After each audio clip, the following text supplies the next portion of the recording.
Sakwise nglakoni tapa ngeli utawa ngrombang ing segara, Saridin tekan ning sawijining tlatah. Dheweke bingung iki tlatah endi ya? Rasa sing paling dhisik teka nalika ngidak tanah kene yaiku rasa kangen marang keluargane. Utamane momok, anake lanang sing durung tanek anggone mondhong. Lelakon sing wis dilakoni ing Pati nganti tekan Kudus, lamat-lamat mulai ngelingno dheweke yen posisine saiki adoh saka ngomah. Ujuk-ujuk dheweke nduweni rasa salah karo apa sing wis tau dilakoni sadurunge. Nalika isih mikir delok-delok, dheweke kaya oleh arahan spiritual saka gurune yaiku Kanjeng Sunan Kalijaga. Saridin diutus ndondomi kumitir sing bedah ing pinggir. Dodotira kumitir bedah ing pinggir, kondamana jlumatana kanggo sewa mengko sore. Saridin kudu nebus kesalahane kanthi mbantu wong-wong sing kesusahan nganti genep sewindu. Sewindu kuwi 8 taun. Dene wektu kuwi yen diitung saka mlayune panjenengane saka Pati, lagi ketung setahun. Dadi isih kurang 7 taun. Saridin diutus mlaku ngulon kanggo ngatasi sawijining masalah ing Kraton Palembang. Yo, dheweke saiki ana ing tlatah Palembang. Ing ngendi miturut Sunan Kalijaga, ing kono lagi ana pager sing mangan tanduran. Senajan Saridin ora pathek cetha apa sing dimaksud pager mangan tanduran kuwi, ning Saridin manut marang dawuhe guru sejatine. Saridin banjur mlaku ngulon menyang kraton. Apa sing tak critakake ing wiwitan iki sumbere saka crita tutur. Terusane crita tutur iki mengko tetep tak sampekno ben awakmu sing durung nate krungu critane iso ngerti apa wae sing dilakoni Saridin ing kono.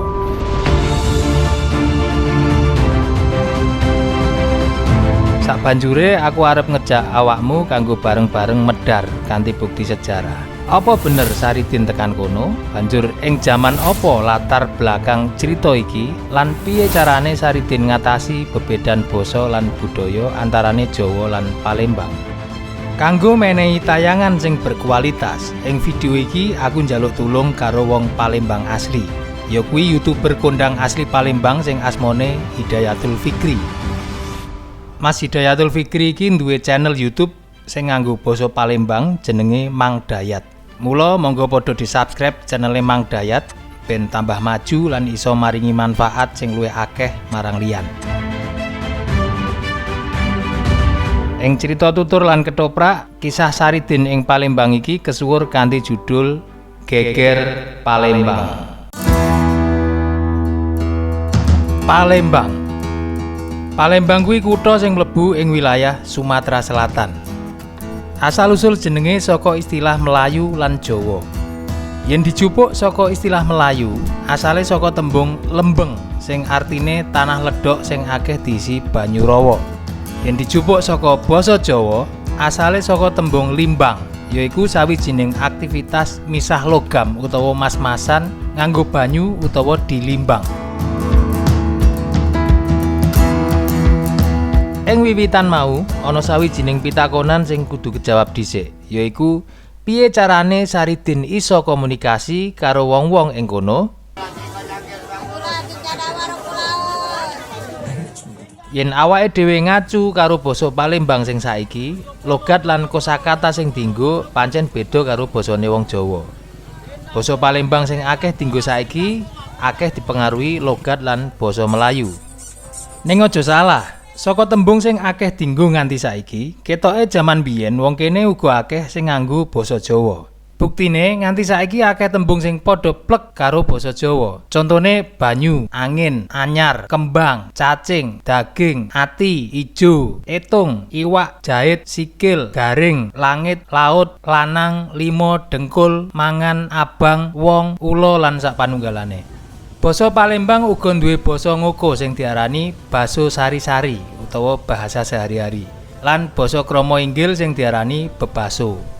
Beda sing paling katon yaiku ing pengucapan o karo o. Apa dadi apo, sapa kuwi siapo, ana apa adu apo, cak mano, kemano lan sak panunggalane. Pengaruh Jawa iki wis diwiwiti saka jaman Sriwijaya. Ing ngendi Raja Sriwijaya aran Balaputra Dewa kuwi asline saka Jawa Tengah. Paklike Pramodawardhani lan adike Samaratungga sing bangun Borobudur kuwi. Iki pernah tak bahas ing video sing judule Arsitek Candi Borobudur lan Prambanan. Ing kono aku uga bahas sapa Balaputra Dewa iku. Miturut pengamat budaya lan sejarah saka Ketua Dewan Kesenian Palembang, Febri Alintani negesake menawa basa Palembang sejatine Melayu. Amarga dipengaruhi bangsawan saka Jawa, Palembang duwe basa Palembang alus utawa bebaso, yaiku krama inggil, sing meh padha karo basa Jawa. Sejarah asal-usul basa Jawa ning Palembang iki dimulai saka Ki Gedhe Sida ing Lautan, sing asale saka Jawa. Saka penjelasan iki, mula masalah bahasa ketoke ora dadi masalah nalika Saridin ana ning kono. Dadi cerita tutur kisah Syekh Jangkung utawa Saridin ing Palembang iki isih tak anggap masuk akal yen saka segi basa. Saiki piye yen saka segi sejarah? Palembang pancen wis kesuwur kait jaman Sriwijaya. Senajan Sriwijaya mbiyen minangka kerajaan Buddha, ning wektu Saridin ing kono kerajaan iki wis bercorak Islam. Raden Patah Sultan Demak pisanan iku cilikane uga ana ning kene. Iki akeh sing durung ngerti. Raden Patah kuwi nate diemong dening priyayi sing asmane Arya Damar. Sejarah Islam ing Palembang dhewe wis dimulai kait era Majapahit. Ing ngendi Arya Damar, Adipati Majapahit sing ning Palembang iki kanthi ndelik-ndelik wis meguru marang Sunan Ampel sing wektu kuwi nembe wangsul saka Laos utawa Cempo. Pengenalan mengenai Arya Damar yang setelah Muslim dia kemudian menjadi Arya Abdillah, disingkat dengan Arya Dila. Dicatat oleh The Preaching of Islam gitu. Dia berhasil diislamkan oleh Raden Rahmat atau Sunan Ampel yang mampir ke Palembang dalam rangka menuju ke Majapahit. Dadi ing sejarah Islam Palembang, Arya Damar kuwi pemimpin pemerintahan Islam kaping pisanan ing Palembang. Ning tahtane ora diterusake karo putrane, mergo putrane sing aran Raden Kusen lunga menyang Jawa bareng Raden Patah. Raden Kusen dadi Adipati Terung lan Raden Patah ngedekno Kasultanan Demak. Pemerintahan Arya Damar diterusake dening Pangeran Seda ing Lautan lan banjur diterusake maneh dening Pangeran Gedhe ing Suratuwa. Nek ngitung saka periode uripe Syekh Jangkung sing urip lan seda antara taun 1541 nganti 1641, berarti kerajaan iki minangka kerajaan sadurunge Kesultanan Palembang Darussalam. Kesultanan Palembang Darussalam dhewe nembe ngadeg ing taun 1659 sing dipimpin dening Sri Susuhunan Abdurrahman. Sakwise Sultan Agung Hanyokrokusumo tilar donya ing taun 1645. Nek miturut pinemuku, Saridin ana ing tlatah kerajaan sing dipimpin dening Pangeran Gedhe ing Suratuwa iki. Nanging nek ing kisah Saridin sebutane Sultan Datuk Iskandar. Sultan Datuk Iskandar duwe putra kang aran Alamsyah. Berarti yen Sultan Datuk Iskandar kuwi Pangeran Gedhe ing Suratuwa, mula Alamsyah kuwi Pangeran Gedhe ing Suramuda. Iki mung perkiraanku wae sing dasare saka taun gesange Saridin lan periode taun pemerintahan Pangeran Gedhe ing Sura.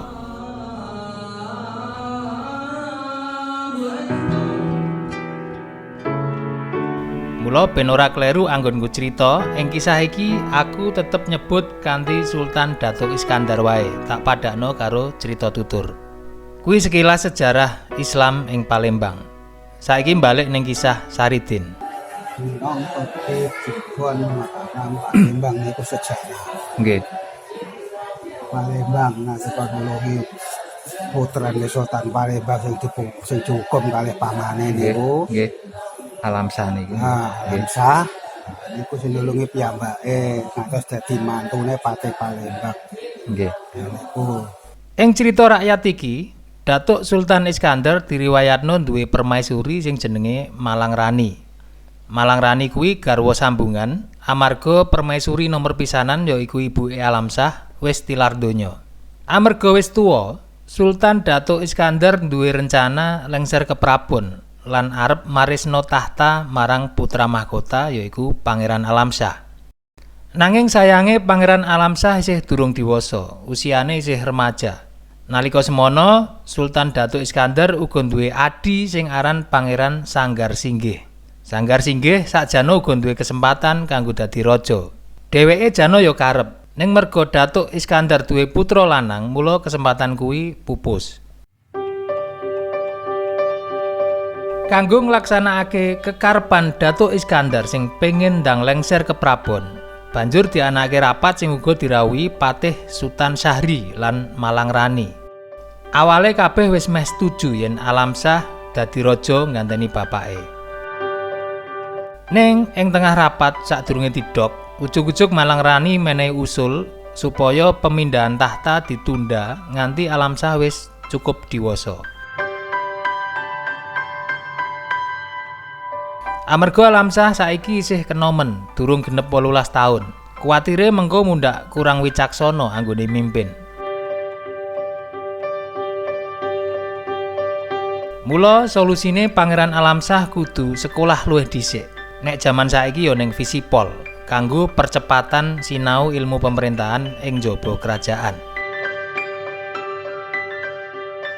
Nalika Sultan Alamsyah kuliah, Sanggar Singgih ngatur siasat babagan cara nggayuh kekarepane. Iki ana peluang dadi raja najan sedelok, mikire ngono. Dheweke nyedhaki permaisuri lan sering nglakoni koordinasi.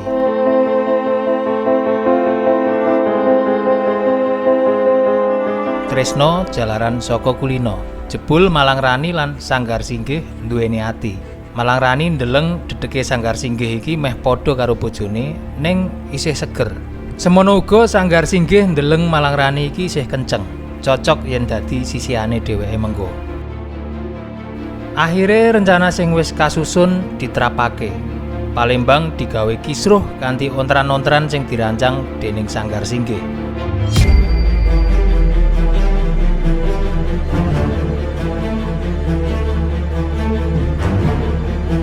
Kahanan digawe ora stabil kanthi mobilisasi begal, brandal, kecu, lan rampok kanggo nambah angka kriminal.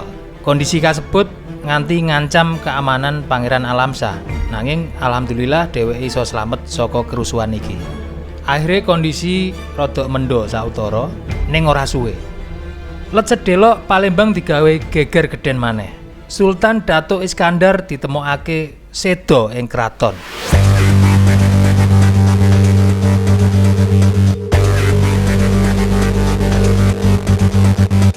Sebab sedane amarga keracunan, nanging anae ora ana sing ngerti sapa sing keracun lan ora ana penyelidikan luwih lanjut sapa pelakune. Iki persis kaya kasus Munir, mandeg ngono wae tanpa kecekel sapa dalange.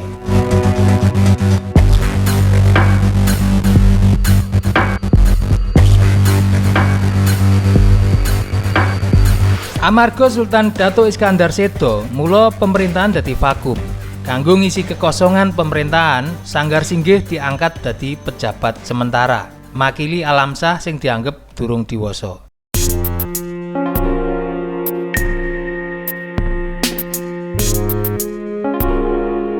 Pengalihan tahta keraton ditandani karo upacara pelantikan.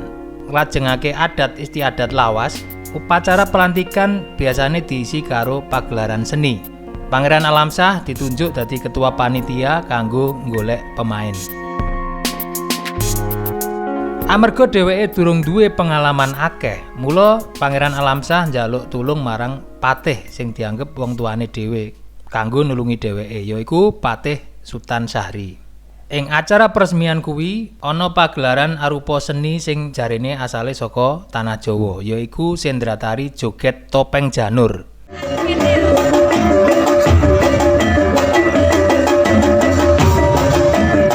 Sendratari iki minangka kombinasi gerak lan crita. Ing pagelaran kasebut, para paraga nyritakake crita sing isine padha plek karo kedadean ing Palembang. Babagan sedone sultan sing tiwas amarga keracunan nganti sapa sing duwe maksud ala dioceki ana ning kono. Sanggar Singgih ngrasa tersinggung, banjur dheweke nesu lan ngusir paraga kasebut sing ora liya yaiku Patih Sutan Syahri dhewe.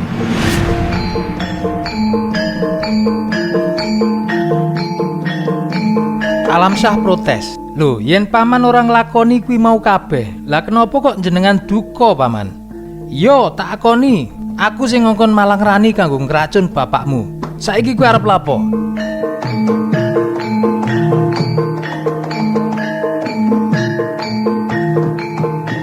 Kanthi arogan, Alamsyah malah dituduh ngasorake Sanggar Singgih lan banjur diseret menyang pakunjaran.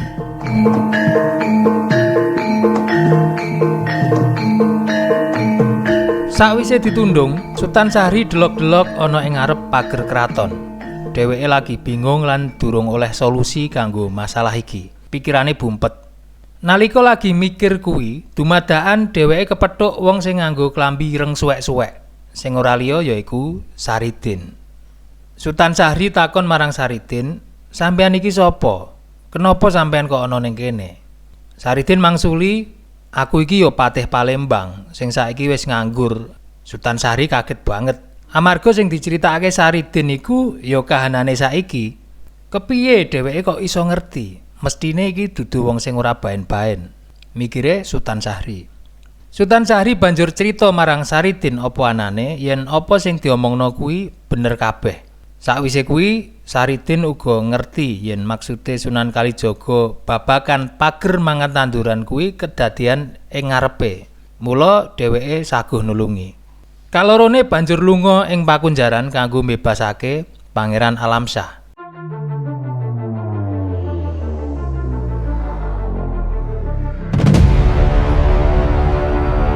Kanthi pitulungan saka Gusti Allah lumantar Saridin, lawang sel pakunjaran iso digrokak lan Pangeran Alamsyah bebas.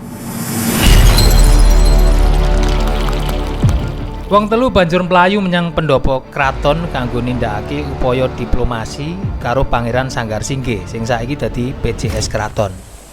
Ning nyatane upaya diplomasi uga tanpa kasil. Pangeran Sanggar Singgih ngotot ora pengen ngeculake jabatane lan ngandani Alamsyah utawa nantang Alamsyah yen dheweke iso nglawan Sanggar Singgih.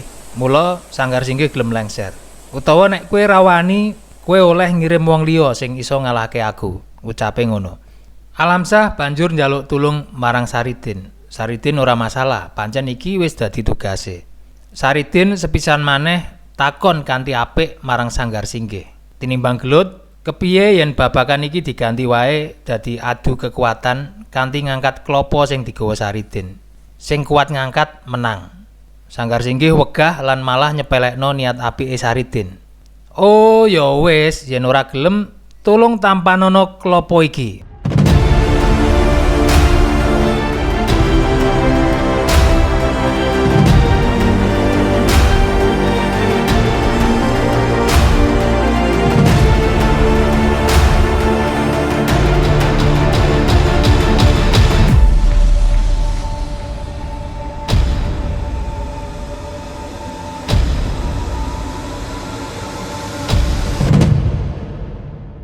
Pungkasane kekuasaan iso bali maneh menyang tangane Pangeran Alamsyah.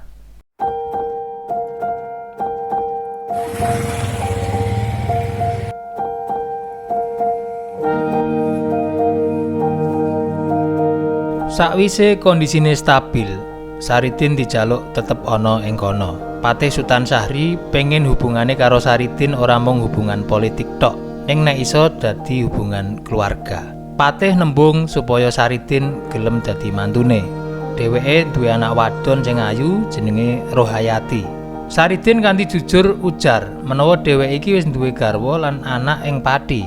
Ing versi liya uga ana sing nyebutake yen makane momok utawa sing duwe asma Sarini, garwa pisanan Mbah Saridin kuwi wis seda nalika panjenengane budal menyang Palembang. Nah, pengakuane Saridin sing jujur iki malah nggawe Patih dadi luwih simpatik. Ana wong kok jujure ngene. Dheweke isih ora wah pengen ngepek mantu Saridin. Akhire Saridin gelem nanging kanthi syarat menawa Rohayati ora entuk kepeksa. Wektu semono Saridin mikir, iki kan kepengenane bapake, paling Rohayati ora gelem karo aku. Dadi yen Rohayati ora gelem, Sutan Syahri ora oleh meksa. Merga omah-omah kanthi dipeksa kuwi ora kepenak. Pungkasane Saridin ketemu karo Rohayati lan cerita sejatine babagan kondisine. Ora dinyono, Rohayati tibake gelem dadi garwane Saridin. Akhire Saridin lan Rohayati nikah ning kono. Saridin manggon sawetara wektu ing kono nganti Rohayati ngandhut. Pas lagi urip tenang ning kono, delalah ana kabar saka Cirebon yen ing kono lagi ana ontran-ontran lan mbutuhake pitulungane Saridin.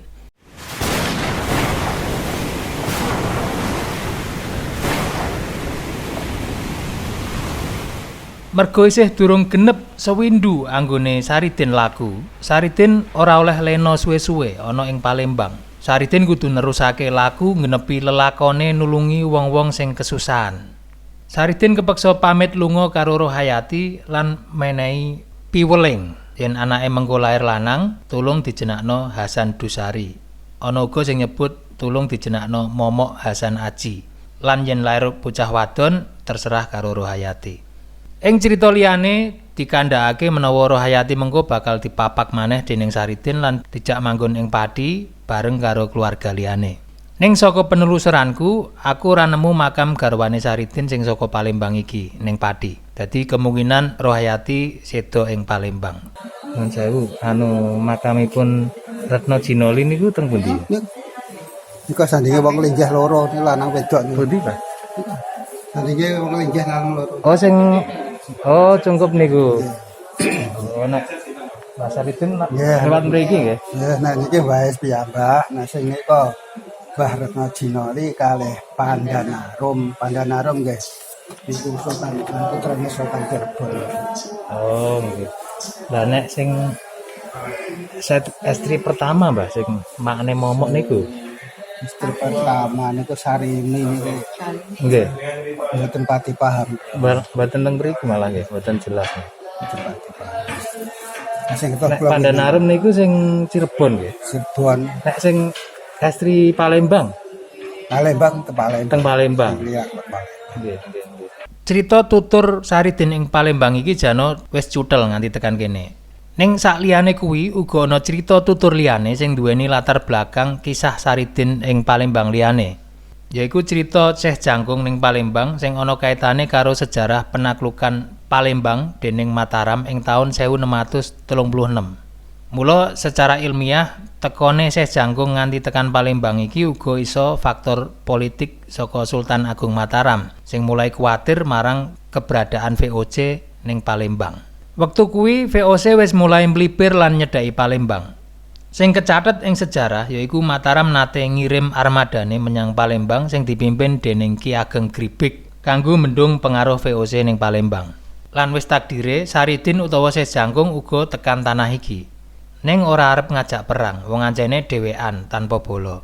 Mergo Syekh Jangkung iki ancen nyeleneh, nyentrik, ora suwe panjenengane iso ngadhep raja ing kono. Nek saka versi latar belakang penaklukan Palembang dening Mataram sing kedadian ing taun 1636, mula raja Palembang sing kuwasa ing periode kuwi yaiku Pangeran Sida ing Pura utawa Pangeran Madesokan, utawa luwih dikenal kanthi aran Raden Arya. Dadi iki iso wae sambangan sing kaping pindho Saridin ing kono. Ing kono raja sing lagi kuwasa kaya rada nyepelekno Sultan Agung. Saridin nyela omongane lan rada ora trima. Timbang ngomong tok, Saridin sing luwih seneng praktek timbang teori ndaki iki ujar marang raja Palembang yen dheweke iso ngitung kekuatan lan jumlah prajurit ing kerajaane. Ora usah digawe angel, nek ancen kowe iso ngitung kabeh prajuritku sing cacahe ewon kanthi tepak. Aku ngaku kalah, Din. Deal? Saridin jawab, deal. Oke. Prajurit Palembang wektu kuwi pancen nembe disiapno kanggo mendung kekuasaan Mataram lan cacahe akeh, ewon. Banjur ceritane Saridin langsung mlumpat lan playu ing pucuk-pucuke tombak prajurit. Ora suwe dheweke balik ning ngarepe Raja Palembang. Mergo pancen nembe persiapan, mula Raja Palembang uga apal jumlah pasukane. Lan jumlah sing disampekno Syekh Jangkung utawa Saridin iki padha plek karo laporane komendane. Raja Palembang banjur ndredeg lan ngaku kalah. Kedadian iki iso wae dadi proses negosiasi sejarah penaklukan Mataram ing Palembang. Ing ngendi sakwise kedadian kuwi Palembang dadi ana ing sangisore Mataram maneh. Ning Sultan Agung uga ora ngekang kerajaan Palembang. Dadi semacam kaya otonomi khusus nek saiki. Otonomi khusus kuwi biasane mung menehi upeti kanggo bukti loyalitas. Ning keputusan pemerintahan iso diatur dhewe. Dadi ngono ceritane Lur. Nek ana pitakonan utawa tambahan kaya biasane tulis wae kanthi sopan ing kolom komentar. Yen aku selo lan iso jawab mengko tak jawab. Liyane uga oleh jawab asal aja ngasorake martabat lan pinemu liyane. Insyaallah awake dhewe bakal ketemu maneh ing Cirebon. Matur nuwun wis gelem mirsani, aja lali subscribe. Assalamualaikum.